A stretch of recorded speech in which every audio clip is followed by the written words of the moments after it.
बिस्मिल्लाहिर्रहमानिर्रहीम, अस्सलाम वालेकुम नाज़रीन। प्रोग्राम सिटी 10 में खुश आमदीद। मैं हूँ आपकी मेज़बान अना यूसुफ। उम्मीद है आप सब लोग ठीक ठाक होंगे। एहतियात की बहुत ज़्यादा ज़रूरत है। बहुत सारे लोग डेंगू बुखार में मुब्तला हो रहे हैं। स्पेसिफिकली शहर लाहौर की मैं बात कर रही हूँ और ये मैसेज ऐसे ही वहाँ से वॉक करते करते मुझे इसलिए याद आया, मुसलसल आयशा मेरे कान में कह रही कि शायद मुझे डेंगू हो गया है।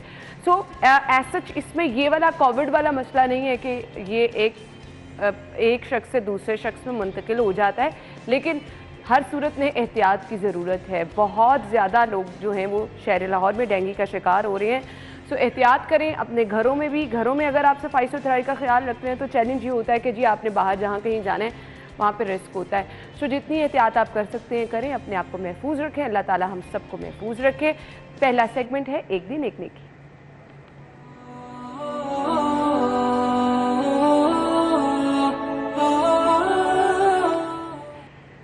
आज का पैगाम आपके साथ शेयर करेंगे। बिस्मिल्लाहिर्रहमानिर्रहीम। रसूलुल्लाह सल्लल्लाहु अलैहि वसल्लम ने फरमाया कि कुरान को पढ़ा करो, इसलिए कि क़यामत के दिन ये कुरान अपने असहाब की शफ़ाअत करेगा। असहाब से मुराद यानी असहाबुल कुरान, अहलुल कुरान, कुरान वाले, कुरान को पढ़ने वाले। रसूलुल्लाह सल्लल्लाहु अलैहि वसल्लम ने सहाबा से ये फ़रमाया, और सहाबा की ज़ुबान अरबी थी, वो अरबी जानते थे, इसलिए आपने कहा कि पढ़ो कुरान को, इसलिए कि इसमें फ़हम, अंडरस्टैंडिंग ये शामिल ही है, समझना, इससे बाहर नहीं है। इसलिए सहाबा से फ़रमाया कि पढ़ो कुरान को, क्योंकि वो कुरान को पढ़ते तो समझ खुद ब खुद उसमें शामिल थी। तो अल्लाह के रसूल ने फ़रमाया कि ये कुरान अपने असहाब की शफ़ाअत करेगा। एक और हदीस में रसूलुल्लाह ने रोज़ा और कुरान, आपने फरमाया कि ये शफ़ाअत करने वाले हैं और इनकी शफ़ाअत अल्लाह की बारगाह में कबूल होगी। यानी रोज़ा अल्लाह की बारगाह में कहेगा कि मौला ये सारा दिन भूखा प्यासा रहता था सिर्फ़ इसलिए कि तेरी रज़ा को यह हासिल करे, तू इससे राज़ी हो जाए।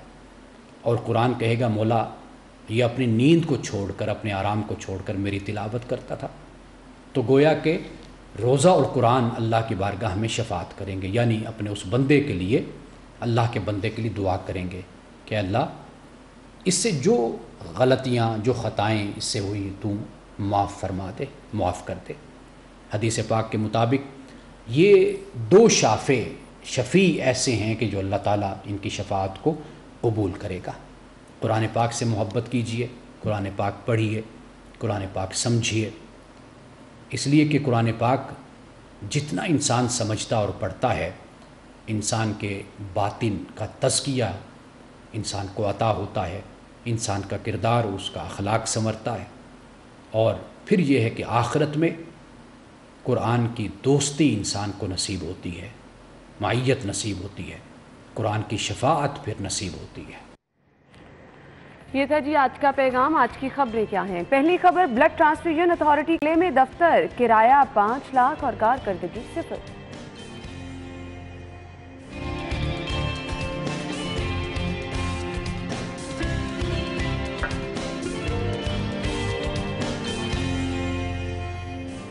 ताजिर बिरादरी को हिदायत ये जारी की गई हैं कि 24 घंटे में प्राइवेट गार्ड्स रखें। पुलिस ने सिक्योरिटी से हाथ उठा लिए।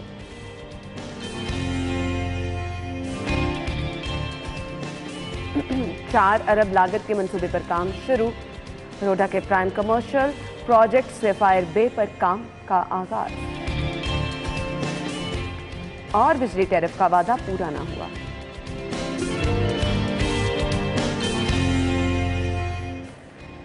तो खबरें आप जान चुके हैं, इनकी कुछ डिटेल्स हम डिस्कस करेंगे और आपको बताएंगे कि जी शहर में आखिर हो क्या रहा है। हमारे साथ हमारे सीनियर रिपोर्टर्स मौजूद हैं। आमिर रज़ा खान साहब ने हमें ज्वाइन किया है, उमर अस्लम हमारे साथ मौजूद है। अस्सलाम वालेकुम। वालेकुम अस्सलाम। क्या हाल चल? अल्हम्दुलिल्लाह, आप कैसे हैं? सो नाज़रीन, चलते हैं पहली खबर की तरफ। खबर ये है कि किराया 5 लाख रुपए है, कारकर्दगी 0 है। ब्लड ट्रांसफ्यूजन अथॉरिटी का बंगले में दफ्तर है, ज़रूरत इसकी क्या है? उमर, आपसे आगाज़ कर लेते हैं। बिस्मिल्लाहिर्रहमानिर्रहीम। सीनियर रिपोर्टर ज़ाहिद चौधरी साहब की ये खबर है और आप अंदाज़ा लगाएं कि अवाम के पैसों को किस तरीके से शाह खर्चियों में जो है वो उड़ा दिया जाता है। अपर माल पर, जो कि लाहौर की एक अहम और मेन शाहरा है, सिर्फ 5 मुलाजमीन और एक से आला शख्सियत के कहने पर जो है वो दफ्तर को शिफ्ट किया गया है। अब 5 लाख रुपए जिसका किराया है तो यहाँ पर AC भी होंगे, बिजली भी के बिल तो पहले ही इतनी बिजली कमर्शियल बिजली होगी, ठीक, उसके बाद और दीगर अखराजात होंगे। तो एक और दूसरी जानिब आप ये देखें कि महकमे सेहत की सूरत हाल और कारकर्दगी क्या है, और ये ब्लड ट्रांसफ्यूजन जिसका ये किया गया, दफ्तर मुंतकिल किया गया, क्या इसकी वाकई ज़रूरत थी? पहला क्वेश्चन तो ये है ना कि 5 लाख रुपए हमारे ये जो लोग देख रहे हैं, गरीब मतवस्त तबके के जो जितने भी लोग हैं जो शहरी हैं, उनके टैक्सेस की कमाई जो है वो जा रही है 5 लाख रुपए। एक बड़ी रकम है हर महीने देने, और फिर लाखों रुपए का यहाँ पर बिल होगा। मुलाजमीन कितने हैं? चले 5 लाख रुपए की जगह पर अगर वहाँ पे कोई 100-150 मुलाजमीन और वहाँ पे लोगों के मसाइल हल होते हो तो बात समझ आती है। लेकिन अच्छा, अब ये तो आपने सारी स्टोरी बयान कर दी। आमिर भाई, एक सवाल है मेरा, क्या आज हम जदीद दौर में रहते हुए भी महफूज इंतकाल खून को यकीनी बना सकें? अच्छा, पहली बात तो ये है कि इस अथॉरिटी की ज़रूरत बहुत है। पाकिस्तान भर में कहीं पर कोई ऐसी अथॉरिटी नहीं थी जो आपने इंतकाल खून की बात की उसको मॉनिटर कर सके। शहबाज शरीफ के दौर का ये प्रोजेक्ट है, बहुत सारी अथॉरिटीज़ बन रही थी उस दौर में ना, उसमें से एक अथॉरिटी उन्होंने ये भी बनाई, लेकिन ये प्रोजेक्ट रुका रहा क्योंकि उनकी हुकूमत चली गई। उसके बाद जो लोग 3.25 साल के लिए यहाँ पर आए, बुज़दार गवर्नमेंट आई, और उसमें भी इसकी तरफ तवज्जो नहीं दी गई, जो कि बहुत ज़रूरी था। आपको पता है कि पंजाब भर में हेपेटाइटिस फैलने की एक बड़ी वजह इंतकाल खून है। महफूज इंतकाल खून नहीं है, लोग ट्रेंड नहीं है। अथॉरिटी होती, उसके बायलॉज बनते, चीज़ें बनती, कानून बनता, इनका दफ्तर बनता, और वो उस पर सारा काम होता, पूरे पंजाब भर में होता जी। तो बहुत अच्छी थी। मैं आइडिया इज़ ए गुड और ज़रूरत भी है आज के दौर की, लेकिन जिस तरह से इस आइडिया को एग्जीक्यूट किया जा रहा है, ये मेरा ख्याल है कि उमर की बात बिल्कुल सही मालूम होती है कि ये हमारे टैक्सेस का पैसा लुटाया जा रहा है। ना अथॉरिटी के काम को आगे बढ़ाया गया, 2 क्लर्क रखे गए। सब शहाना काम हो भी, लेकिन जो असल में आपका काम है वो आप पूरा कर रहे हैं। 2 क्लर्क हैं, 2 PN हैं और 1 गार्ड है, और ये इस तरह से मिला के कुछ 6 लोग हैं। ये लोग जो हैं, ये लाखों रुपए इनकी तनख्वाह भी है, और इनके लिए कोई इनका हेड भी नहीं है। अच्छा। कोई ऑफिसर भी नहीं है ऊपर को बैठ के इनको मॉनिटर कर सके। वो आते होंगे सुबह 8 बजे, 2 बजे घर चले जाते होंगे बंद करके, AC उसी सारा दिन इंजॉय करते होंगे। जो पीछे रह जाते होंगे वो रात को भी एयर कंडीशन इंजॉय करेंगे। देखें, गवर्नमेंट्स का काम इस तरह की अथॉरिटी बना के इसको अनाउंस कर देना नहीं होता। ठीक। पहली बात तो ये है कि मैं ये शहबाज शरीफ साहब से भी और परवेज़ इलाही साहब से भी कहूँगा, ये कानून बना दे कि किसी सरकारी जो अफसर या सरकारी अदारा है उसका दफ्तर किसी प्राइवेट घर में नहीं बनेगा। सरकारी जगह आप बनाएं। आप तो फिर सब कुछ ही बंद कराने जा रहे हैं। आपने आप दिहाड़ियाँ बंद कराने लगे। हाँ, दिहाड़ियाँ बंद। ये मैं आपको ये भी बता दूं, ये घर जो है ये भी किसी अफसर का होगा। हाँ। या इसको होगा। अब इसको तो इन्वेस्टिगेट किया जाए ना, इस स्टोरी को इसको आगे बढ़ाया जाए, पता किया जाए कि इस घर का मालिक कौन है और उसके पीछे बंदा कौन है जो 5 लाख रुपए इसका किराया मुकर्रर किया गया है हर माह। और ये जब मैं जिन दिनों किराए के घर पे रहता था तो मेरे एक दोस्त ने बड़ी अच्छी बात की थी। उसने कहा था कि भाई साहब महीना दे हफ्ते आ जाता है। ऐसे ही आप जब किराए के घर पे रह रहे हुए, अल्हम्दुलिल्लाह मैं अपने घर में रहता हूँ, लेकिन जब मैं किराए के घर पे रहता था तो ऐसे लगता था कि जैसे अभी यकम गई थी अभी यकम आ गई। हर माह 5 लाख रुपए किसकी जेब में जा रहा है, इसको चेक किया जाए, इस पर काम किया जाए, मैं ये समझता हूँ। और कानून बना दिया जाए, तुम्हारी असम्बलीज मौजूद हैं, कि कोई सरकारी दफ्तर किसी प्राइवेट जगह पर नहीं बनेगा। मल्टी स्टोरीज बिल्डिंग्स बनाएं, उनके अंदर बेशुमार ऑफिस बना दें। आपने IT टावर बनाया, इतनी माशाल्लाह लाहौर की सबसे बुलंद इस वक्त इमारत है वो, उसमें उस तरह की एक और इमारत खड़ी करें। मेरे ख्याल है 20 दफ्तर जो आपके किराए पे हैं, कोई शादमान में है, कोई गार्डन टाउन में, और ऐसी लोकेशन में जैसे उमर ने कहा कि अपर माल पे ये ऑफिस मौजूद है, तो ये वहाँ सारे इसकी खपत हो, एक ही जगह पे लोगों को मुख्तलिफ दफातर में जो है वो काम करते हुए हम देखें। पैसे की भी बचत होगी, आपके जो आपका बजट है उस पर भी बोझ कम पड़ेगा, और फिर आपकी बिजली कम कंजम्पशन होगी, उसकी सिक्योरिटी के मसाइल भी हल होंगे। जो आपने जगह जगह एक घर लिया हुआ है उसको भी ख़त्म होगा। इस पर हमारे जितने MPs हैं, MNAs हजरात हैं, उनको असम्बली में ये आवाज़ उठानी कभी भी नहीं उठाएंगे आमिर साहब। मैं आमिर भाई मैं तो कवर करता हूँ तो उनके मिलने मिलाने वाले होते हैं, उनको बीच में हिस्से अक्सर मिल रहे होते हैं। अच्छा, जिस तरह आमिर भाई अभी बात कर रहे थे ना, अब देखें ये बात हो जाएगी थोड़ी सी कि आप जब पाकिस्तान नहीं बना था 1947 से कबल, और उसके हालात देखें कि अंग्रेज़ों ने, गोरों ने जब लाहौर को डेवलप किया तो कितने प्लानिंग के साथ किया था कि अगर आप देखें तो सेक्रेटेरिएट आमिर भाई, वहाँ पे सरकारी दफातर, अदालतें करीब, गवर्नमेंट कॉलेज करीब, पंजाब यूनिवर्सिटी करीब, उसके बाद उन्होंने अनारकली बाज़ार, अनारकली के बाज़ार से थोड़ा सा आगे आए तो फिर मार्केट और फिर गवर्नर हाउस, यानी वेल प्लान्ड। और टोलेंटन मार्केट भी आमिर भाई आई थिंक उधर ही थी पहले, लेफ्ट साइड पे जो अनारकली की लेफ्ट साइड पे थी, नहीं इसके साथ रेलवे हेडक्वार्टर, रेलवे कितना प्लान। अंग्रेज के दौर में कोई सरकारी दफ्तर किसी प्राइवेट जगह पर नहीं था, ये अंग्रेज दौर की बात है। लेकिन उस वक्त आपकी बात ठीक है, उम्र के दिहाड़ियाँ नहीं लगती थी। सही बात है। ये दिहाड़ियाँ लगाने के लिए हमने रास्ते निकाले कि छड्डो सर जी बिल्डिंग बनाने का क्या, और मैंने इतने पैसे लगे। अच्छा, जो बिल्डिंग बनेगी वो तो फॉरएवर के लिए बनेगी और गवर्नमेंट की मलकियत है। अब आप मुझे बताएं, अब लाहौर में कितने लोगों को याद है कि अल्फला बिल्डिंग कब बनी थी? बिल्कुल, अल्फला बिल्डिंग कब बनी, आपका रेलवे हेडक्वार्टर कब बना, आपका वापडा हाउस कब बना। अब ये बिल्डिंगें हमेशा के लिए इस्तेमाल हो रही हैं। और जिस तरह उमर ने कहा, हर अदारे के पास, मतलब सबसे बड़े घर जो थे और सबसे बड़े दफातर जो थे महकमा नहार के पास थे, अंग्रेज ने बनाया क्योंकि उसने बहुत बड़ा सिस्टम बनाने जा रहा था। अगर आपने ये ब्लड इसका इंतकाल, इसी में आमिर भी मैं इस पर काम करना चाहिए। इसी में मैं ऐड कर रहा हूँ कि मुझे याद है मैंने पंजाब असम्बली में तफसीलात जमा हुई थी इसकी महकमा एक्साइज के दफातर के हवाले से। सालाना 2.5 करोड़ रुपए कराया, महीने की अब एवरेज लगा लें तो वट एवर, लेकिन सालाना 2.5 करोड़ वो आवाम का जा रहा था। तो मतलब ये है कि सालाना या महीने, लेकिन मैं उसमें बात करूँ पैसे आवाम के जा रहे हैं। एक दफ़ा गवर्नमेंट के दफातर बन जाएंगे, वेल प्लान बना लें जिस तरह वो बने थे। ऑप्शन बड़ी अच्छी है।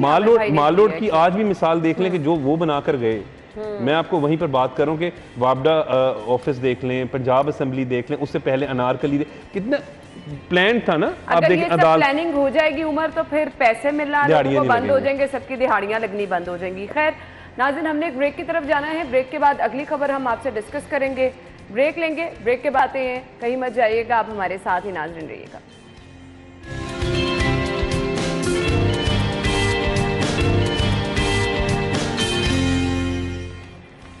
Welcome back. और खबर यह है, बिजली टैरिफ का वादा पूरा ना हुआ, टेक्सटाइल इंडस्ट्री बंद होने के करीब है, गौहर एजाज का वजीर आजम को खत। अच्छा जी, टेक्सटाइल इंडस्ट्री का हमारी मुल्क की मईशत में रोल क्या है ये तो हम सब लोग जानते हैं, और फिर यहाँ पर भी जो वादा किया गया उसको पूरा नहीं किया गया। सो हम खुद अपने मुल्क को संभाला नहीं देना चाह रहे। आमिर भाई ऐसा ही है? बिल्कुल ऐसा ही है। मैं बिल्कुल ये जो बड़े इंडस्ट्रियलिस्ट हैं इनके हक में नहीं होता, कभी होता कभी। मैं समझता हूँ कि शायद ये हमारी चीज़ जो है इस्तेमाल करते हैं और फिर उसको एक्सपोर्ट करते हैं। मैं अपने कंसेप्ट, लेकिन इस वक्त वो है आपका 40% एक्सपोर्ट जो है वो डिपेंड्स करती है टेक्सटाइल इंडस्ट्री। आपके पास एक्सपोर्ट करने को है क्या? ऐसे ही है, बिल्कुल सही कह रहे हैं। कुछ भी नहीं है। हम लोग कोई ऐसी चीज़ मैन्युफैक्चर करते, एक ये टेक्सटाइल इंडस्ट्री है जो संभाला दिए हुए आपकी एक्सपोर्ट को, जो डॉलर्स बाहर से लेके आती है। ऐसी है। अच्छा, ये तो चले ठीक है कि ये कमाते भी हैं, ये लगाते भी हैं, करते भी हैं, सब काम करते हैं। लेकिन ये सैलाब के बाद आपको पता है आपकी कॉटन बेल्ट खत्म होगी सारी। आपकी अब टेक्सटाइल इंडस्ट्री को कॉटन भी बाहर से मंगवानी पड़नी है। सही। वो जो फ़ायदा होता था इनको, वो इस दफ़ा शायद उतना फ़ायदा ना हो सके, क्योंकि आपके कंपटीशन में दूसरे मुल्क जैसे इंडिया है, मिस्र है, बांग्लादेश है, जहाँ पे कॉटन प्रोड्यूस की जाती है, वहाँ पे कंपैरेटिवली उनको सस्ते रेट में चीज़ें मिलेगी। तो हमें उस कंपटीशन में जाने के लिए इस इंडस्ट्री को फ़ायदा देना चाहिए। गौहर एजाज साहब ने बिल्कुल दुरुस्त इकदाम किया कि ख़त लिखा है कि 9 सेंट की बजाय 20 सेंट लगा दिए गए। चले आप 2-1 सेंट का बढ़ाते समझ भी आती थी, लेकिन एक तरफ डॉलर ऊपर जा रहा है, इन्होंने कॉटन भी बाहर से मंगवानी है, और फिर उसके बाद आप उनको बिजली भी महंगी देंगे। तो इसका कोई अल्टरनेट जो है वो गवर्नमेंट को सोचना चाहिए। मेरा ख्याल है सागडार साहब काफ़ी समझदार आदमी हैं, वो इस इंडस्ट्री को इस तरह बैठने या तबाह होने नहीं देंगे। वो खुद भी इंडस्ट्रियलिस्ट हैं और इंडस्ट्री को समझते हैं। तो इसका मतलब ये है कि गौहर एजाज साहब ने बर वक्त गवर्नमेंट को इत्तला कर दी है। आगे जो हालात हैं उमर, गैस तो ऑलरेडी हम अपने नाजरीन को बता रहे हैं कि आप पहले से तैयारी कर लें, नहीं मिलनी। और कहा यह जाता है, शाहिद सिपरा साहब हमेशा ये कहते हैं कि घरेलू सारिफीन तरजीह हैं, इंडस्ट्री को गैस नहीं दी जाएगी, फिर हालात क्या होंगे? देखिए, घरेलू सार्फिन क्योंकि आप, मैं और देखने वाले लोग इस वक्त हैं, तो यकीनन वो तरजीह हैं, लेकिन जो इंडस्ट्रीज में काम कर रहे हैं ना, मैं आमिर भाई की बात से थोड़ा सा इत्तेफाक करता हूँ कि जो खाली इंडस्ट्रियलिस्ट नहीं होते, खाली इंडस्ट्रियलिस्ट नहीं होते, लाखों लोग उनकी फैक्ट्रियों में जो बिल्कुल मजदूर से लेके एक चौकीदार से लेके जो है वो मैनेजर तक, उनका HR तक जो है वो ऑफिसर्स वहाँ पर जो बैठे हैं, जब लोगों को रोज़गार मिलेगा तो खुशहाल होंगे, जब खुशहाल होंगे तो मुल्क में खुशहाली आएगी। तो जो बात अभी यहाँ पर की जा रही है कि 9 सेंट का कहा गया और वो नहीं वादा पूरा हुआ, तो बिल्कुल मैं एग्री कर रहा हूँ इस बात से कि आमिर भाई के इसहाक डार मुल्क वापस आ चुके हैं। उन्होंने डॉलर के हवाले से भी बड़ी बात की है कि जी हम डॉलर को नीचे लाएंगे। और कौन सी उम्मीदें इसहाक डार साहब नहीं, अब देखें वो उनका मेन गेट, जैसे मैं आपको इस वक्त वो शाहिद अफरीदी का महवर जो है, हाँ वो शाहिद अफरीदी, आमिर भाई में वो करेंगे इसहाक डार नहीं, तो शाहिद अफरीदी तो कई दफा आउट भी हो जाए, उम्मीदें तोड़ता था। अल्लाह ना करे कि ऐसा हो, ये लॉन्ग लास्टिंग हो। और जो इनके साथ उम्मीदें हैं इस पर वो पूरा उतरने की कोशिश तो कर रहे हैं। 200 से नीचे डॉलर आ गया तो ये इंडस्ट्री को रिलीफ मिलेगा। मैं आपको 200 से डॉलर अगर नीचे आ गया ना, तो मियां नवाज शरीफ भी आप समझे फिर पाकिस्तान आएंगे। इमरान वैसे आपने खूब मिलाया, कहाँ डॉलर और कहाँ फिर वो। नहीं, मैं आपको बता रहा हूँ ना कि वो तो मरियम साहिबा कल कह गई हैं कि जल्दी वापस। मुझे लगा जैसे उमर कहने लगा कि 200 से नीचे डॉलर आया तो फिर उस पर फोटो भी नवाज शरीफ की होगी। नहीं, मैं आपको बात कर रहा हूँ, जाहिर बात है उन्होंने अगर अपने देखे, उनके सबसे तजर्बेकार जो वजीर खजाना, फिर वो रहे भी एग्जाइल दौर में जो है वो मियां नवाज शरीफ के साथ ही वहाँ पर रहे थे। फिर कई दफ़ा, मुझे तो अब याद भी नहीं, हालांकि मैं पॉलिटिकल बीट ही करता हूँ, लेकिन कि कितनी दफ़ा वो हमेशा ही पाकिस्तान, जब नून लीग की हुकूमत, हमारी मुलाकात भी, हाँ हमारी मुलाकात भी रही, बिल्कुल लंदन में उनसे मुलाकात हुई इज़राइल दौर में। हाँ, तो इसहाक डार साहब ने बड़ी चीज़ें उस वक्त बताया कि कैसे कैसे कहाँ कहाँ गलती की जा रही है, अगर वहाँ सुधार ली जाए। देखिए, ये एक ऐसा मैकेनिज़्म है पाकिस्तान में रेवेन्यू का कि इसको टैकल करना ही काम है, क्योंकि यहाँ से पैसे निकालने, इसको पैसे दें, इसके पैसे इसके पास जाएंगे। जैसे उमर ने कहा कि हजारों लाखों लोग जो है इस इंडस्ट्री से वाबस्ता हैं, उनके घर का पहिया भी तो उसी से चल रहा है ना, उसके पैसे कहाँ से निकालेंगे? ये इसहाक डार साहब जगलर हैं, मैं उनको जादूगर भी कहता हूँ। वो जादूगर हैं।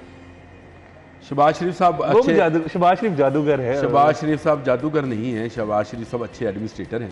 अच्छा। और कई जगह अब हम डिसाइड करते हैं ब्रेक में कि कौन क्या बेहतर कर सकता है। हम ये जानबूझ के छेड़ता है। ब्रेक लेते हैं और ब्रेक में डिसाइड करते हैं। नाज़रीन, ब्रेक लेते हैं, ब्रेक के बाद वापस आएंगे तो अगली खबर डिस्कस करेंगे। हमारे साथ ही रहिए।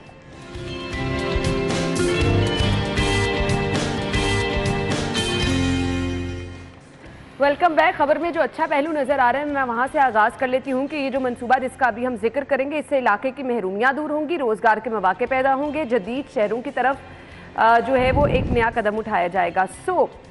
ये बताया गया है इस मंसूबे के, जिससे हम फीचर्स कह सकते हैं।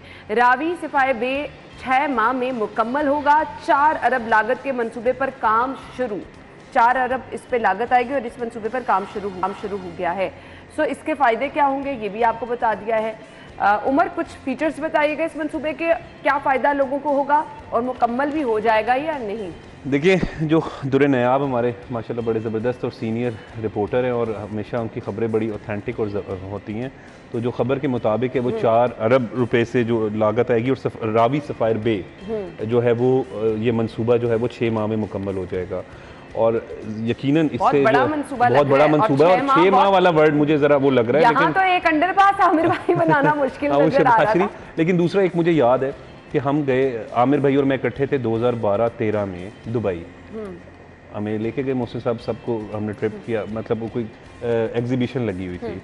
तो पहला आमिर भाई के साथ तो हमारा था, तो हमने वहाँ पे देखा कि वहाँ आर्टिफिशियल बहुत खूबसूरती दुबई में ना, आमिर भाई याद है हम क्योंकि इकट्ठे वहाँ पे बैठे होते थे, तो आर्टिफिशियल बड़ी खूबसूरती वहाँ पे क्रिएट की गई। तो अक्सर वहाँ पे ये बात करते थे कि हमारे पास तो सब चीज़ें मौजूद हैं, यहाँ पे चारों मौसम मौजूद हैं, सिर्फ एक वेल प्लान, जो अभी हम पहली खबर में बात कर रहे थे ना कि प्लानिंग की ज़रूरत है। तो इससे तो फिर खूबसूरती में भी लाहौर की जो है वो एक इजाफा होगा, हमारे पास जो है वो एक अच्छी जगह जो है वो आ जाएगी कि एटलीस्ट अगर रोजगार के मौके क्रिएट होंगे। ये एक बड़ा अहम पहले कहा कि इसमें अच्छी बात क्या है, इलाके की महरूमियां दूर होंगी, रोजगार के मौके मिलेंगे, कमर्शियल हो जाएगा सारा। लेकिन अगर ये काम होगा तो आमिर भाई मुसलसल मुस्कुरा रहे हैं। मुस्कुरा तो मेरा, ये जो सफायर बे है ना, इससे मुझे बेवॉच फिल्म याद आ गई कमीला की।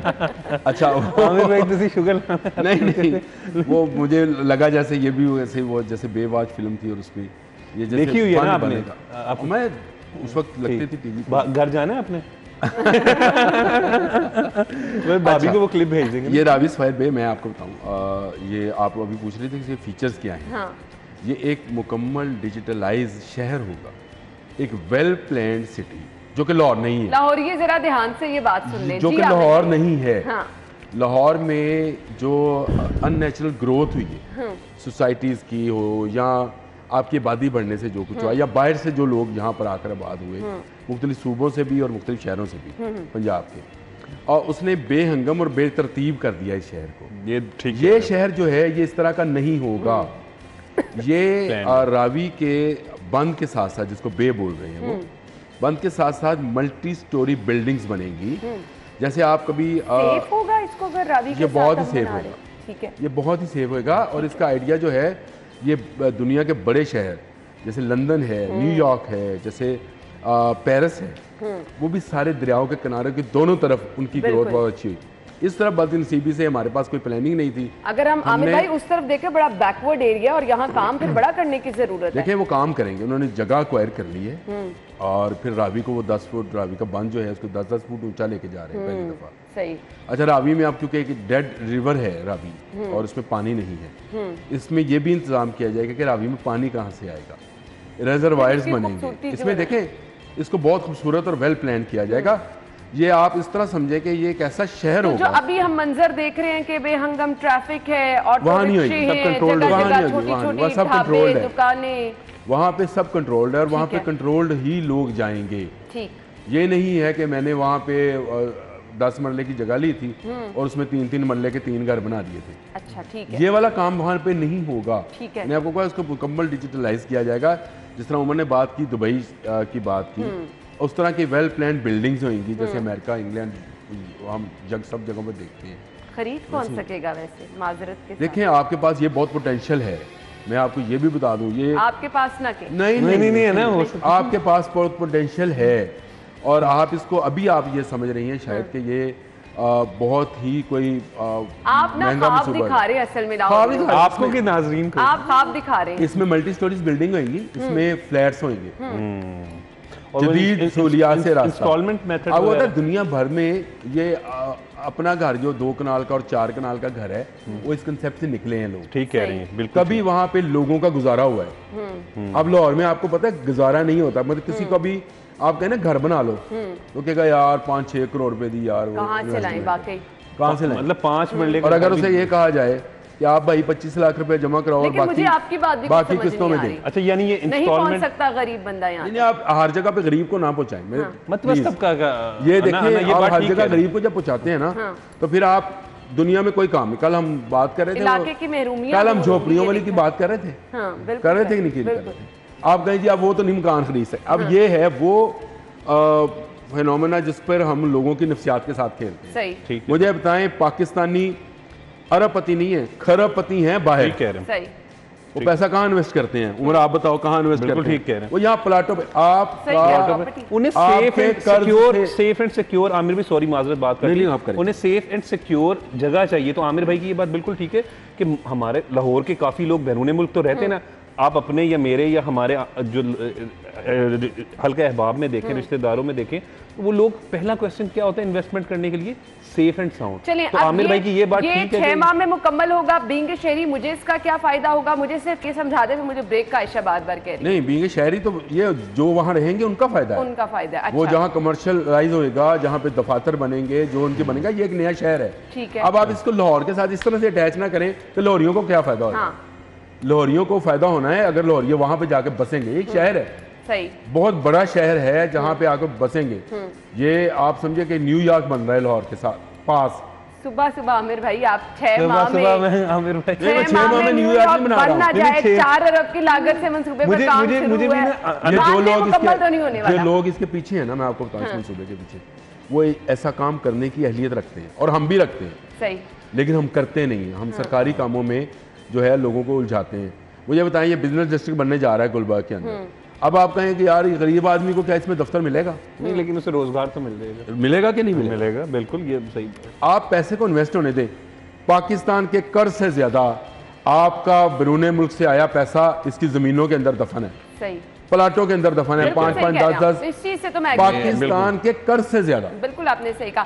खैर, मुझे ब्रेक का कहनी है, खुशाइन चीज़ है अगर ये 6 माह में मुकम्मल हो जाए, जो कि मुश्किल है, लेकिन जिस तरह से इसके खदोहाल फीचर्स बताए हैं, बहुत ज़बरदस्त मंसूबा है। अगर इसको जल्द पाया तकमील तक पहुंचा दिया जाए। ब्रेक लेंगे, ब्रेक के बाद वापस आएंगे।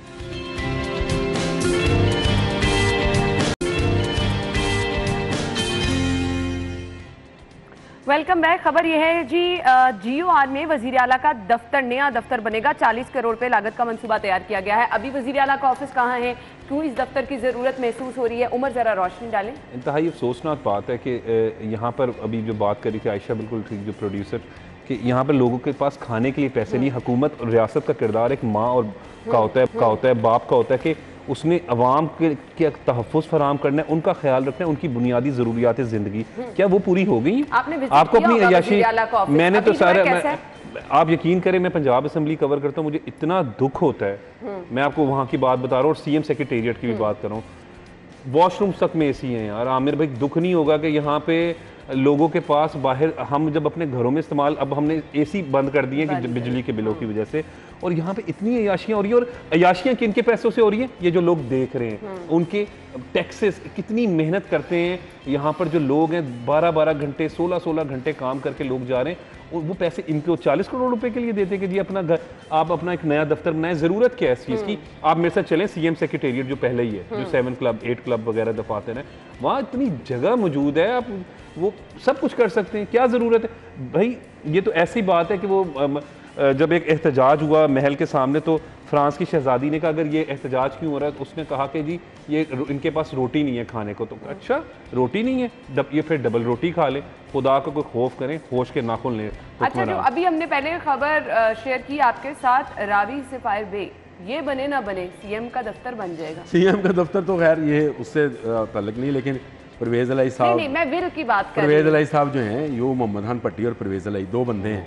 अब उन्होंने बैठ के सोचा होगा कि यार पैसा कितने लाइए, पंजाबी जी सोचते हैं, पंजाबी जी बोलते हैं। और बड़ी मजे की बात है कि कल लंदन में वो बात कर रहे थे कि जी वफाकी गवर्नमेंट ने हमें कोई पैसा नहीं दिया सलाफजत गान के लिए। कौन कह रहा था? वज़ीर आला पंजाब परवेज अलाई। मुझे बताएं कि वो 40 करोड़ रुपए अपने दफ्तर की मंजूरी का करवाते हैं, ये सलाफजत गान को दे देते। क्या पुराना दफ्तर इतना पुराना है कि वो गिर जाएगा? नहीं, वो इतना लेविश, इसने सही कहा कि इनके वॉशरूम्स के अंदर तक तो AC और हीटर्स हैं कि उस दफ्तर में बैठ के आप आवाम की फलाह के लिए क्या काम कर रहे हैं? AC और हीटर्स हैं, और हर साल उसकी रेनोवेशन की जाती है। इससे पहले आपको याद होगा, कुछ अर्सा पहले खबर आई थी इसको रेनोवेट किया जाएगा, बिल्कुल, उस पर 80 लाख रुपए का खर्चात आएंगे। अब ये कह रहे हैं नया दफ्तर बनाया जाए, ये मैं समझ नहीं आती है, क्योंकि ये अवामी नुमाइंदे भी नहीं है। मैं तो इनको अवामी नुमाइंदा भी नहीं, परवेज अलाई को और इनको समझता, ये मोहम्मद खान भट्टी के नुमाइंदे हैं, और पता नहीं किन की वजह से ये इस वक्त वज़ीर आला भी। ज़्यादा गुस्सा करेंगे आमिर भाई। यहाँ पर एक बहुत ज़रूरी खबर है, वक्त हमारे पास क्योंकि कम होता है, शेयर कर लेते हैं। ताजिर बिरादरी शहर में हमारी जगह बड़ी बड़ी मार्केटें हैं, लेकिन ताजिर बिरादरी ऑलरेडी सिक्योरिटी इशूज़ की वजह से बहुत ज़्यादा परेशान है, और अब पुलिस ने सिक्योरिटी से भी हाथ उठा लिए हैं। वो कह रहे हैं कि जी 24 घंटे आपको दे दिए, अपने प्राइवेट गार्ड रख लें। इस खबर के 2 पॉइंट्स हैं, इस खबर के 2 पॉइंट्स हैं। एक तो ये कि गार्ड्स रखें, ये गवर्नमेंट का गलत फैसला है। अच्छा, कि सारे ताजर अपना अपना गार्ड रखें, ये कोई नहीं है। गार्ड भी लूट लेते हैं, हाँ, लेते हैं। हाँ, चौकीदार भी जो है वो अंदर दाखिल होकर लूट लेते हैं। हाँ, वो ढा देता है। कैमरे लगाएं, मैं इसके हक में। आपके पास जगह जगह कैमरे, आपके पास कोई फायदा नहीं होता, आती है आपके पास CCTV फुटेज, आप देख तो लेते हैं, नहीं वो बहुत फायदा है। अगर आप ये समझे कि इसका फायदा नहीं है, तो ये फिर आप दुनिया में, आपको पता है किस शहर के अंदर सबसे मुझे सिर्फ ये बता दे, मैंने तो बेशबहा खबरें पढ़ी है कि लंदन में यहाँ पर आ गई, उसका कुछ नहीं हुआ। मैं आपको बता, बहुत कुछ होता है। कैमरे से बहुत सारी आइडेंटिफिकेशंस हुई, बहुत सारे लोग पकड़े गए, आज भी पकड़े जाते हैं। अच्छा जी, वो जायज पकड़े जाते हैं, नाजायज पकड़े जाते हैं, उसकी एक अलग बहस है। लेकिन अगर घरों के बाहर कैमरे लगे हुए, दुकानों के बाहर कैमरे, मुझे समझ नहीं आती है लोगों की 10-10 करोड़ रुपए की दुकान है और सारा 20-25 हज़ार रुपए का खर्चा है कैमरा लगवाने कि 2 कैमरे लग जाए एक दुकान के अंदर। आप अपने घर पे बैठ के, इस मोबाइल पे मैं अभी आपको अपना घर खोल के दिखाऊं, कैमरे लगे हुए हैं मेरे अपने घर, कैमरे लगे हैं मेरे गेट पे। मुझे गन पॉइंट पे रोका, मैंने CCTV फुटेज भी दे दी आमिर भाई, कुछ नहीं हुआ। नहीं, वो पकड़े नहीं गए, पकड़े जाएंगे। हमने इसी तरह बाजार में, आपको याद होगा, डॉल्फिन ने 2 डाकुओं को गोली मारी थी, एक जिंदा पकड़ा गया था, एक की डेथ हो गई थी। सिर्फ मेरे ये पास सब्जाजार के अंदर 20 सेकंड रह ये गए। कैमरे से निकलवाई थी फुटेज और वो पकड़े गए थे उन्होंने। 20 सेकंड रह गए। मेरे ख्याल में तो ये है कि जो बड़े ताजिर हैं उन लोगों को खुद अपने सिक्योरिटी अरेंजमेंट ज़रूर करने चाहिए, लेकिन गवर्नमेंट का फ़र्ज़ वही है कि मार्क है 40 करोड़ रुपए आपके पास। मैं फिर पिछली खबर से रिलेट करता हूँ कि इस चीज़ के लिए हैं, और अगर आपको, मुझे और ये जो लोग हैं इनको ताजिर, क्योंकि हमारे भाई हैं, अगर इनके लिए तहफ़्फ़ुज़ ही नहीं है तो फिर ठीक है, सीएम सेक्रेटेरिएट जो बन रहा है ना 40 करोड़ का, वहाँ पे 80 करोड़ का बना लो। 80 करोड़ का बना दे। थैंक यू सो मच, बहुत बहुत शुक्रिया नाज़रीन। हेडलाइंस होंगी, फिर उसके बाद आते हैं शो में।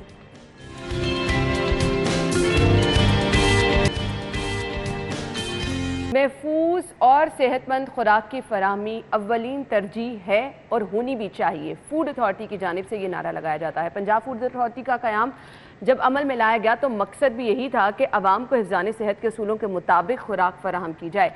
अब वो जो कहते हैं ना ऊंची दुकान और फीका पकवान, उसकी असल मिसालें हमने आपको बहुत दफ़ा दिखाई भी हैं अपने ही चैनल में, जब बड़ी बड़ी फूड चेन पर फूड अथॉरिटी ने कार्रवाइयाँ की और अल्लाह ताला माफ़ी दे, जिस तरह के उनके हमने किचन के हालात देखे, जिस तरह के उनके प्रोडक्शन एरियाज़ देखे, तो आपको खुद अफसोस होता है कि आप इस तरह की जगहों पर जाके खाना खाते हैं। लेकिन ये कुछ देर पहले के हालात हैं, काफ़ी बेहतरी आ चुकी है।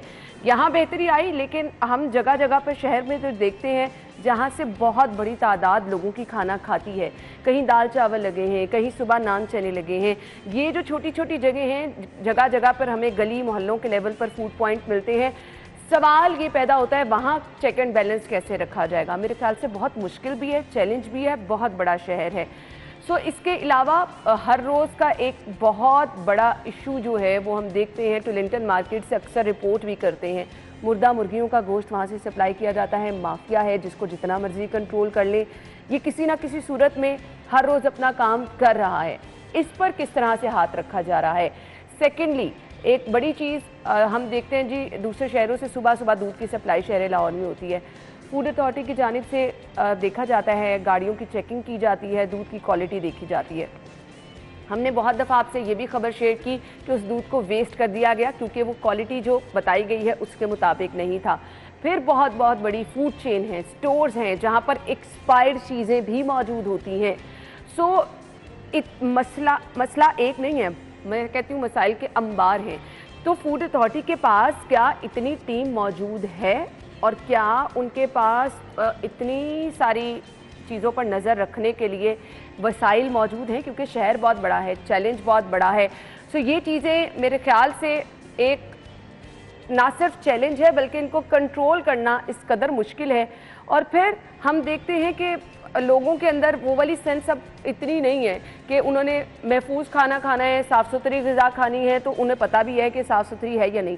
कुछ लोग तो वैसे ही महंगाई की वजह से कोशिश ये करते हैं कि जहाँ से खाना मिल रहा है वहाँ से खा लें।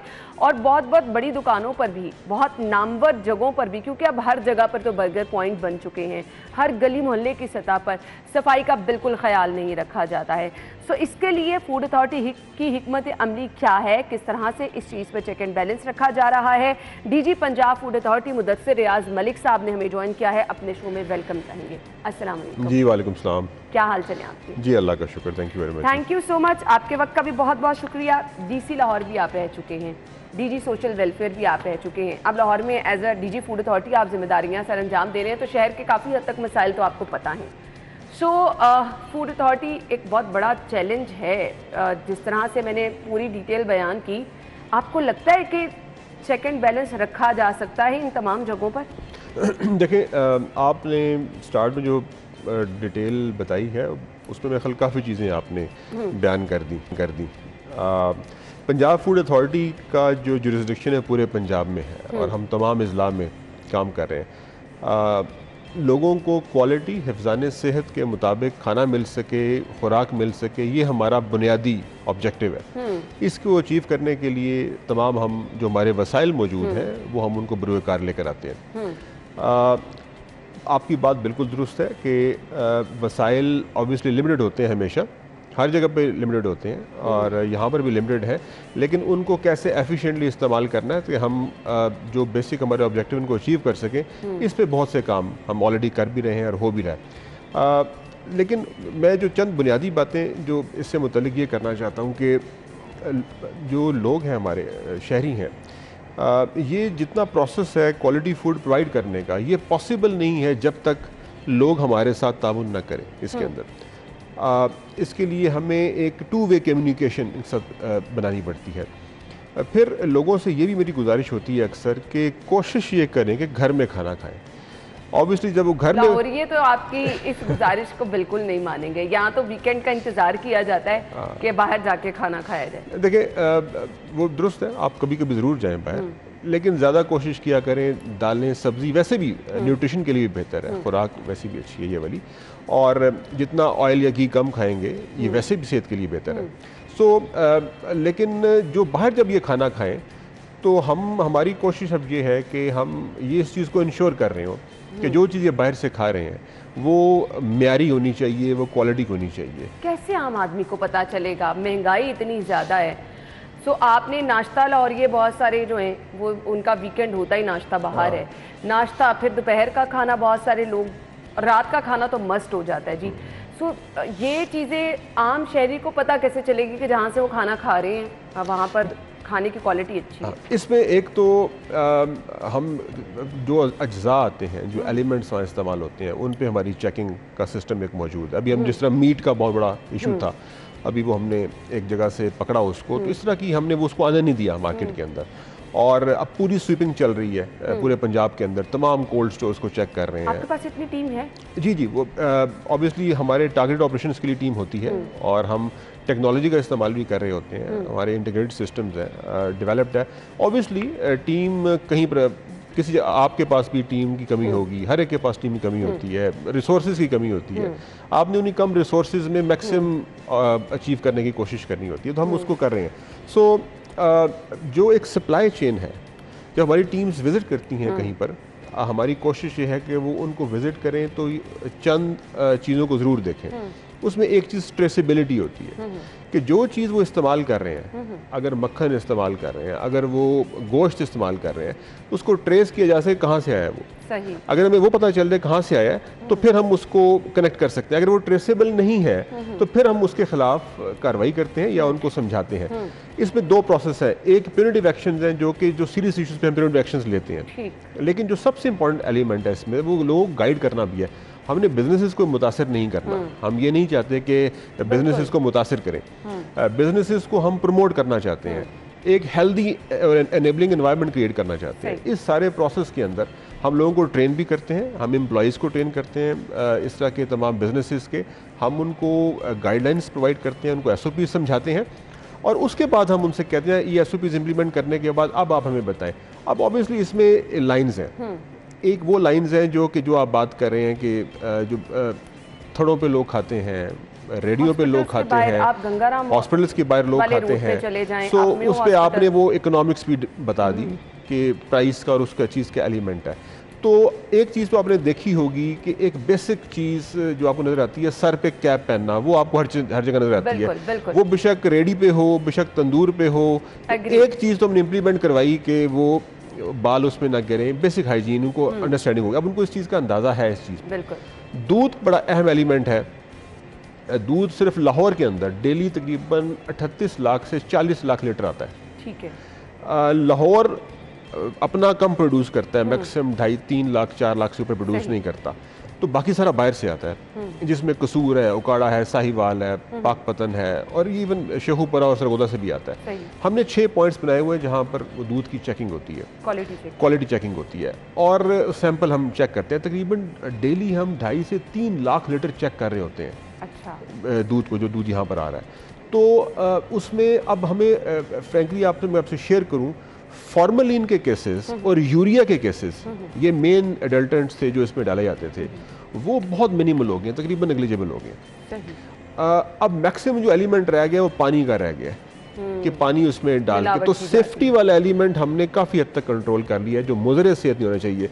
अब हम ज़्यादा कंसनट्रेट कर रहे हैं क्वालिटी के ऊपर कि जो उसको खालिज कैसे बनाना है। उसमें हमारे पास इक्विपमेंट्स मौजूद हैं, लेबॉर्ट्रीज में हम टेस्टिंग कर रहे हैं। अच्छा, अब जो इमीडिएट हमने कैंपेन हम लॉन्च करने लगे हैं 14th को, अभी हम उसको बेसिक की तैयारी कर रहे हैं। अब हम मोहल्लों में जा रहे हैं, हम मोहल्लों में अपने कैंप्स लगाएंगे और वहाँ पर हमने अपने लैब्स वहाँ पर लेके जा रहे हैं और वहाँ हम लोगों से रिक्वेस्ट करेंगे, अब अपनी माओ बहनों से जो घरों में ख़वातीन होती हैं वो आए वहाँ पर और जो वहाँ पर मिल्क सब होता है वो आके टेस्ट करवाएं। जबरदस्त, ये तो बहुत अच्छा इनिशिएटिव आपने। और हम उनको गाइड करेंगे, उसको ट्रेस करेंगे कि अगर कोई इश्यूज है तो हम उसको रेक्टिफाई कर सकें।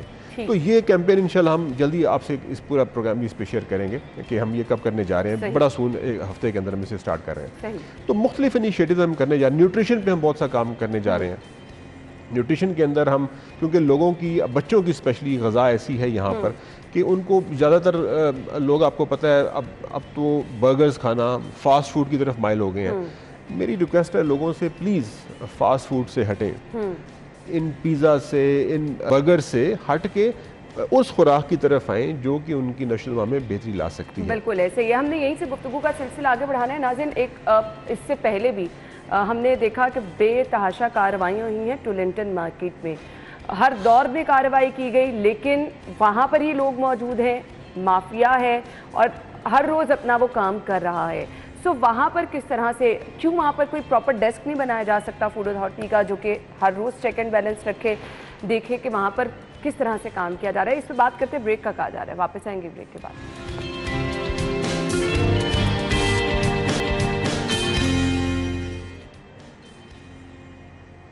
Welcome back. DG Punjab food authority Mudassir Riaz Malik sahab हमारे साथ मौजूद हैं। गुफ्तगू का सिलसिला आगे बढ़ाएंगे। सर, सबसे बड़ा चैलेंज है मेरे ख्याल से इस टाइम लाहौरियों के लिए। हम देख रहे हैं जगह जगह फूड पॉइंट खुले हैं, बर्गर पॉइंट, शॉर्मा पॉइंट, और वहाँ पर जब भी पता चला है, स्टोरी ये होती है कि वहाँ से मुर्दा मुर्गियाँ जाती हैं टुलिंगटन मार्केट से और उनका गोश्त। कार्रवाइयाँ बहुत सारी हुई हैं, हम इस माफिया को क्यों नहीं कंट्रोल कर पा रहे हैं? देखिए, पोल्ट्री जो है ये बेसिकली लाइफ स्टॉक डिपार्टमेंट के साथ इसका ज़्यादा लिंक है, इसको पोल्ट्री को मेंटेन करना। लेकिन ऑब्वियसली फूड के लिए हम भी इस पे एक्टिवली कार्रवाई करते हैं। अभी 2 दिन पहले हमने बाकायदा पूरी खेप पकड़ी मुर्दा मुर्गियों की और उसको हमने फिर तल्फ किया। सो ये कार्रवाइयाँ तो रहती हैं, जारी रहती हैं, लेकिन इसमें बहुत ज़रूरी है लाइफ स्टॉक के साथ मिल के काम करना। सर, आप नहीं समझते कि ये मुर्दा मुर्गियां पकड़ने के बजाय उन लोगों को पकड़ना जरूरी है जो ये काम कर रहे हैं? ऑब्वियसली जो ये काम करते हैं फिर उस पर FIR होती है, जैसे FIR हमने की।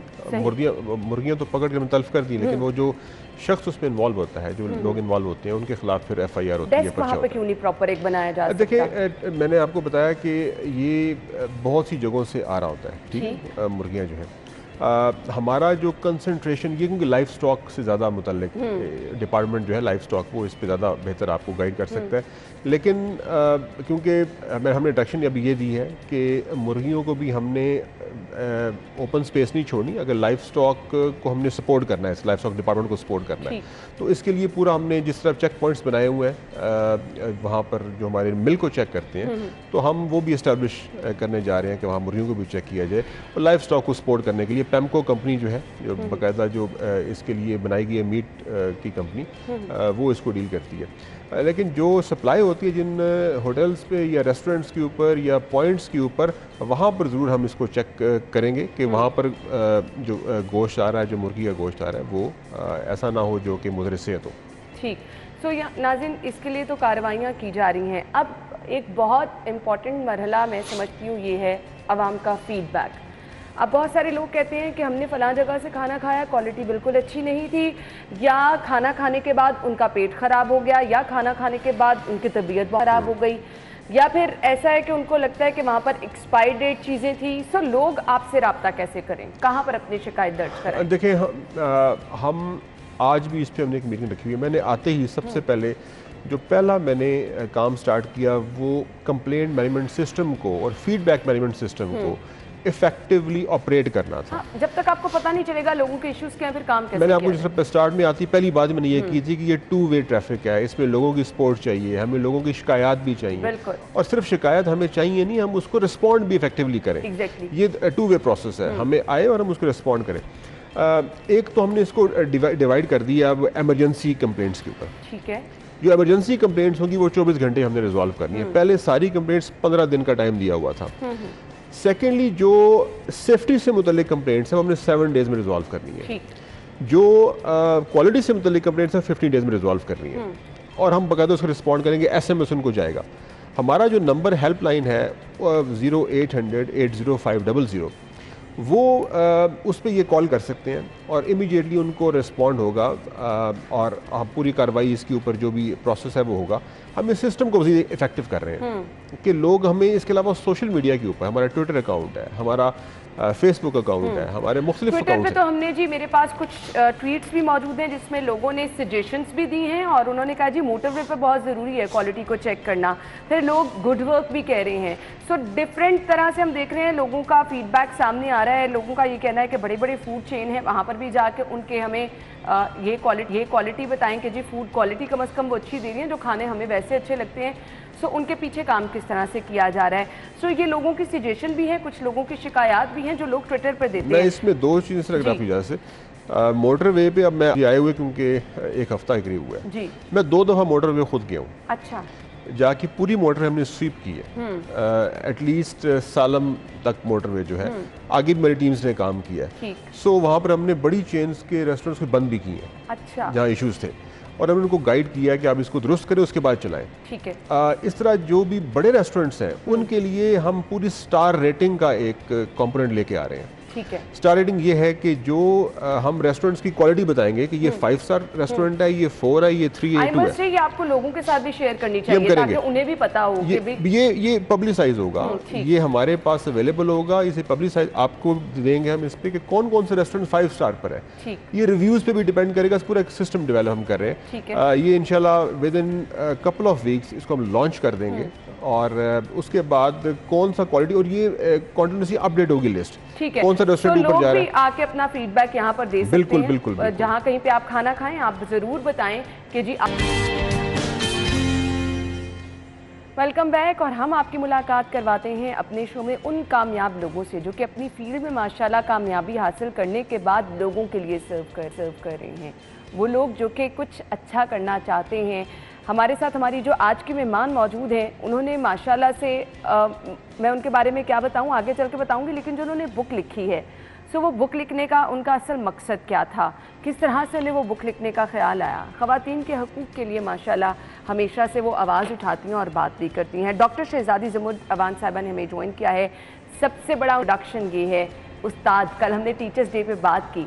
सो उस्ताद का मकाम हमारे माशरे में क्या है और उस्ताद एक स्टूडेंट के लिए मतलब वो क्या होता है और कहाँ से कहाँ अपने स्टूडेंट को पहुँचा देता है। सो उस्ताद भी हैं, मुहक्किक भी हैं, मुसन्निफ़ भी हैं, शायरा भी हैं, रिसर्चर भी हैं। इतना कुछ वो कैसे कर लेती हैं, उन्हीं से जान लेते हैं। वेलकम कहेंगे अपने शो में। अस्सलाम वालेकुम। वालेकुम अस्सलाम। बहुत बहुत शुक्रिया आपके कीमती वक्त के लिए। मैंने जैसा कि इंट्रोडक्शन में जो चीज़ें आपके बारे में बताई हैं, सो मुझे बहुत अच्छा महसूस होता है, बहुत खुशी होती है जब ख़वातीन माशरे में इस तरह से काम कर रही हैं और फिर ख़ुद कामयाब ज़िंदगी गुजारने के बाद सर्व करना मेरे ख्याल से सबसे बड़ी एक अच्छी चीज़ होती है। क्या कहेंगी? जी बिल्कुल, ख़वातीन आजकल तो आप देखें हर मैदान के अंदर आपको नज़र आ रही हैं। मीडिया है, सिविल सोसाइटी को देख लें, आप पार्लियामेंट के अंदर देख लें, अच्छी रिप्रेजेंटेशन है। लेकिन बात यह है, देखना यह है कि वो जब किसी भी मुकाम पे पहुंचती हैं तो वहाँ पहुंचने के बाद वो पे बैक कैसे करती हैं, मुआशरे को कैसे वापस वो सब चीज़ें जो उन्होंने हासिल की हैं वो देती हैं। तो दैट इज़ वेरी इंपॉर्टेंट। ये वो रिस्पॉन्सिबिलिटी है जो समझनी है कि अब आपने तो जो करना था कर लिया, अब आपका रोल ये है कि आपने सोसाइटी के लिए सर्व करना है। बिल्कुल बिल्कुल बिल्कुल सही कह रही हैं आप। और इसमें सबसे अहम बात ये भी है कि पॉजिटिवली आपने कैसे करना है और आपने विमेन टू विमेन जो कॉन्टेक्ट है हमारे मुआशरे में उसको कैसे स्ट्रॉन्ग बनाना है। देखिए मर्द तो चले ख़वातीन के ख़िलाफ़ कभी भी कोई चीज़ होती है तो उस पर आवाज़ उठाते हैं, लेकिन ख़वातीन को सपोर्ट करना मुआशरे में बहुत ज़रूरी है, जिसको हम सिस्टरहुड का कॉन्सेप्ट कहते हैं। जब तक एक औरत की सपोर्ट में नहीं उठेगी, ज़्यादती खत्म नहीं होगी। आपने की, क्योंकि हमारे यहाँ एक माहौल होता है कि लेग पुलिंग की जाती है कि कोई मेरे से आगे ना निकल जाए। सो हमें मिलजुल कर एक दूसरे को सपोर्टिव माहौल देना है और देखना है कि हम किस तरह मिलजुल कर काम कर रहे हैं। बीइंग अ टीचर, मुझे बताइएगा क्या चीज़ें आप समझती हैं जो इस टाइम सोसाइटी में बहुत ज़रूरी है चेंज लाने के लिए? देखिए, हम करिकुलम के ऊपर हमारी तवज्जो नहीं है, जो सिनफी ज़्यादतियाँ हैं या मुआशरे के अंदर जो जेंडर बाइसेस मुख्तलिफ जगहों पर पाए जाते हैं, अगर आप उसको करिकुलम के अंदर एड्रेस नहीं करते, पाए जाते हैं, बिल्कुल पाए जाते हैं, हर जगह पाए जाते हैं। मॉडर्न होने का दावा कर रहे हैं ना?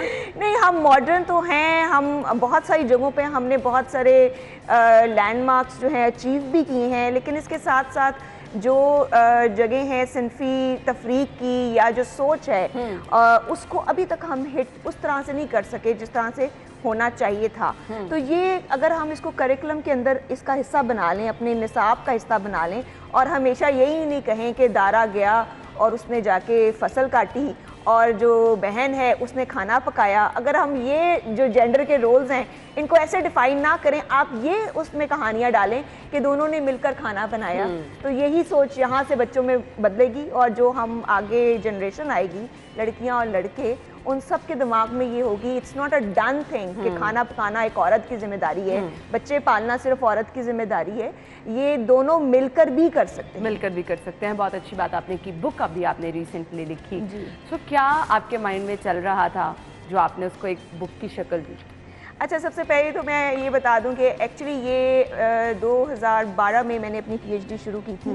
2015 में मेरी पीएचडी का इख्तिताम होता है, तो आपको पता है पीएचडी की एक रिक्वायरमेंट होती है कि आपने डिसर्टेशन लिखनी है।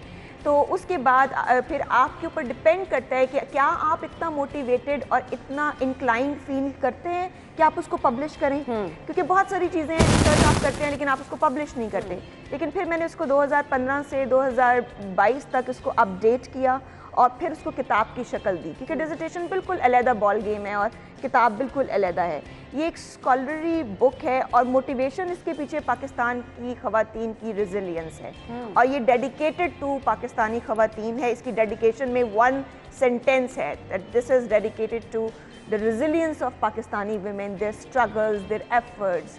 सो ये इसके पीछे मोटिवेशन थी। सही। सो मुझे आपने पाकिस्तानी वुमेन की स्ट्रगल की बात की, कैसा पाया आपने पाकिस्तानी वुमेन को स्ट्रगल करते हुए, और उसको फिर किताब में आपने क्या लिखा? रिमार्केबल। देखिए, इसके अंदर मैंने 5 वेरिएबल्स लिए हैं। इसमें मैंने देखा है कि तालीम, सिविल सोसाइटी, मीडिया जिसमें प्रिंट, सोशल, इलेक्ट्रॉनिक तीनों शामिल हैं, और पॉलिटिकल प्रोसेस को बहुत लोग समझ नहीं पाते। उसका मतलब ये है कि पॉलिटिकल मोबिलाइजेशन में जिस तरह जलसे जुलूसों में ख़वातीन जाती हैं, या जो वोट कास्ट करती हैं, वोटिंग टर्न आउट है वो, या कंटेस्ट करती हैं, पार्लियामेंट में जाती हैं, उसको मैंने पॉलिटिकल प्रोसेस का नाम दिया है। किस तरीके से इन सारे वेरिएबल्स ने ख़वातीन की पोजीशन को चेंज किया है पाकिस्तानी मुआशरे में, ख़ास तौर पे पंजाब के मुआशरे के अंदर।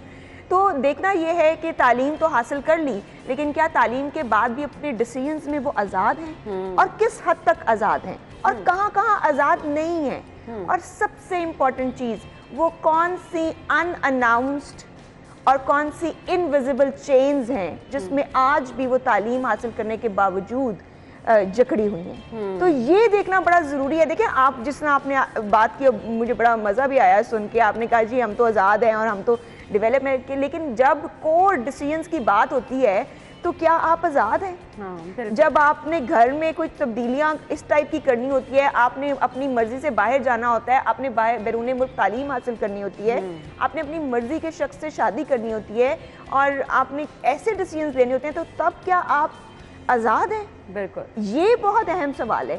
और जब जहाँ तक मीडिया की, चूँकि आपका ताल्लुक मीडिया से, इसलिए मैं इसके ऊपर ज़्यादा फोकस करूँगी। मीडिया ने किस तरीके से ख़वातीन की आज़ादी में एक अहम किरदार अदा किया है। हम ज़्यादातर क्रिटिसाइज़ करते हैं इसको, सोशल मीडिया हो गया, प्रिंट हो गया, लेकिन इसका एंगल डिफरेंट है। इसका एंगल ये है कि देखिए, प्रिंट किस हद तक ख़वातीन के खिलाफ जो अब्यूज़ है, वायलेंस है, उसको हाईलाइट करता है। बिल्कुल, ठीक है। फिर ये है सोशल मीडिया, रातों रात ज़ैनब मर्डर केस हो, सारा इनाम का केस हो, ये सारे केसेस जो हैं एकदम से एक सोशल मूवमेंट बन जाती है।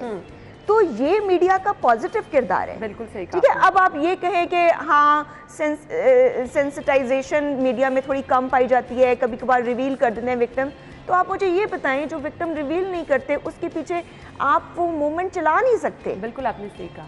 तो ये हमें ये इस एस्पेक्ट से उसको हमें चीज़ों को थोड़े से डिफरेंट एंगल से देखने की भी ज़रूरत होती है। प्रोग्राम से पहले आप कहीं थी, आपने एक स्पेशल पोइम लिखी है जो आप शेयर करना चाह रही हैं। जी, तो हमारे पास वक्त कम है, मैं चाहूँगी ज़रूर आप हमारे साथ शेयर जी। इस पोइम का उन्वान है नाम औरत। हवा की बेटी हूँ मैं कि नाम है मेरा औरत, सहती हूँ सब चुपचाप के नाम है मेरा औरत। वैसे तो जवाब हूँ पर अक्सर सवाल समझी जाती हूँ, मुश्किल में सहारा बनती हूँ कि नाम है मेरा औरत। ज़बरदस्त। कभी इज्जत तो कभी गैरत के नाम पे लुटती हूँ, मजबूर मैं हर तबके में ही हूँ कि नाम है मेरा औरत। मेरे जज्बों मेरी कोशिशों को अक्सर ही किया जाता है नज़रअंदाज, पर घर को मैंने ही है जोड़ना कि नाम है मेरा औरत। अरे ज़बरदस्त, बहुत ही खूबसूरत बात आपने कर दी है। सो नाज़रीन, हम लोग हमेशा से आपके साथ एक चीज़ शेयर करते रहते हैं, माशरे में औरत का मकाम क्या है, वो किसी भी सूरत में हो, माँ हो, बहन हो, बेटी हो, आप इससे इनकार नहीं कर सकते हैं। अब हमने थोड़ा सा डिफरेंट एंगल लेकर चलना है, और वो जो हमने कहा ना कि अब मिलजुल कर सपोर्टिव माहौल देना है, वो ख़वातीन जो बाहर काम कर रही हैं उनको भी आपने जो है वो सपोर्ट करना है। अब काफ़ी हद तक चीज़ें चेंज हो चुकी हैं, कुछ मज़ीद चेंज लेकर आने की ज़रूरत है ताकि हम मिलजुल कर एज ए सोसाइटी आगे चल सकें और वो जो इश्यूज़ इतने सारे हम देखते हैं उनको भी हल कर सकें। तो ज़रूर विज़िट कीजिए और अपनी पसंद के ड्रेसेस ख़रीदिए। इसके साथ ही मुझे इजाज़त दीजिए, कल मुलाकात होगी। अल्लाह हाफ़िज़।